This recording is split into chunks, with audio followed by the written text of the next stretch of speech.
Bismillahirrahmanirrahim. Assalamualaikum warahmatullahi wabarakatuh.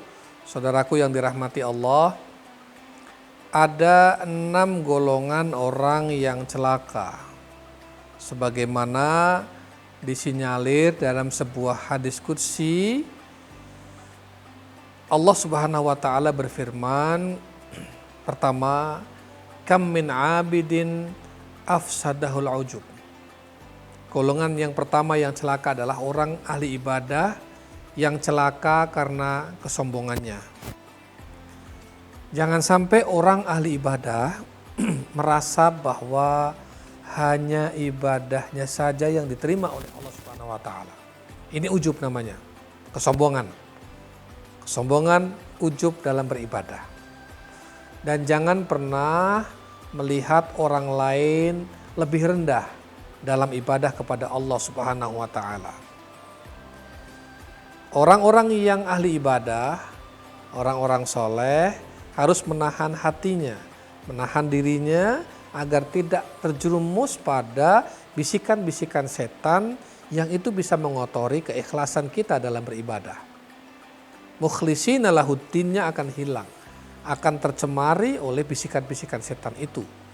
Maka hati-hati orang yang ahli ibadah, orang yang ibadahnya, amaliyahnya banyak, hati.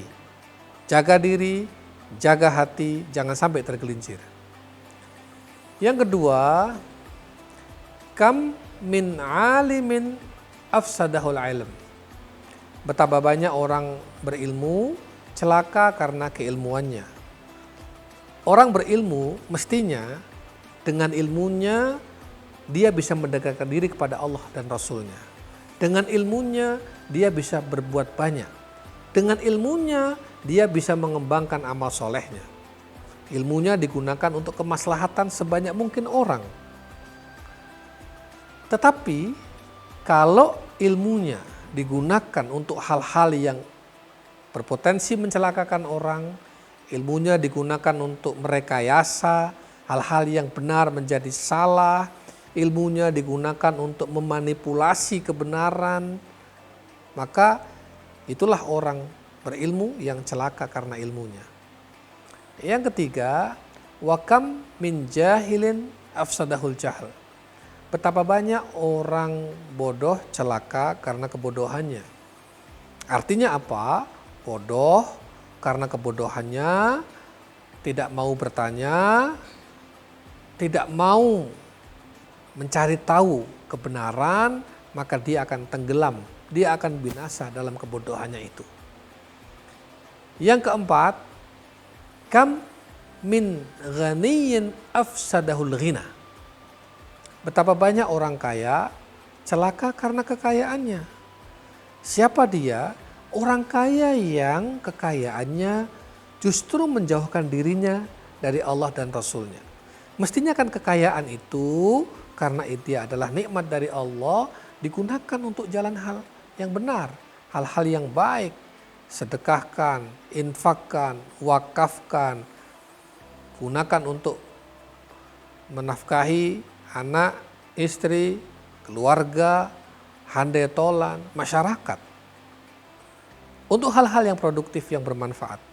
Kalau ternyata hartanya digunakan untuk membiayai sesuatu yang berpotensi merusak, menghancurkan akhlak masyarakat, maka itulah orang kaya yang celaka. Yang kelima, wa kam min faqirin afsadahul faqr. Betapa banyak orang yang fakir celaka karena kefakirannya. Kefakirannya membuat dia mendekati pada kekufuran, tidak tahan dengan kekafirannya, tidak tahan dengan kekufurannya.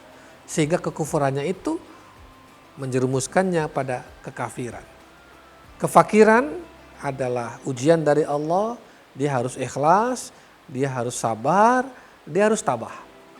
Karena itu adalah bagian dari cara Allah mendidik dia dengan kefakirannya itu. Yang keenam, wa kam min sahihin afsadathul afiyah. Betapa banyak orang sehat celaka karena kesehatannya. Jangan sampai justru pada saat sehat kita berbuat maksiat. Orang berbuat maksiat kalau dilakukan dengan fisik yang sehat, maka maksiatnya akan semakin sempurna. Berbeda dengan orang sakit. Orang sakit ketika dia berbuat maksiat tidak seleluasa orang sehat ketika berbuat maksiat. Maka hati-hati, orang yang sehat, kesehatan itu nikmat, kesehatan itu adalah ujian dari Allah.